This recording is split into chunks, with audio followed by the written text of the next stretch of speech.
This is a very short presentation and it's an introduction to a big section of the course, and this is going to be the section that you have to write your 25-mark essay on. It's market failure and government intervention.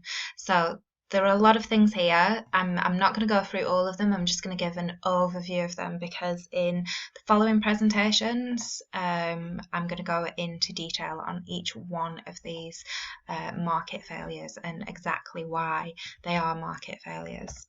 I'm going to have some examples as well.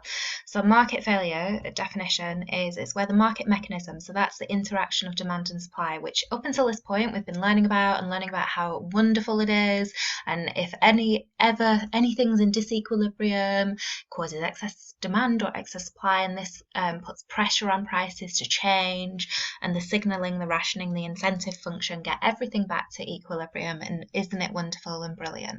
However, sometimes there's a reason why you can't get back to that equilibrium, or you can't get to the equilibrium level. So the market will actually remain in disequilibrium, and this means that there's a misallocation of resources in an economy.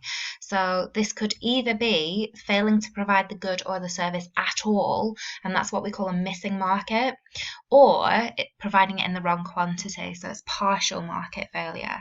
And a misallocation or an inefficient allocation of resources means that there's either overproduction or overconsumption, or there's underproduction, underconsumption. So there's only really two options: either it's overproduced or underproduced, or overconsumed, underconsumed.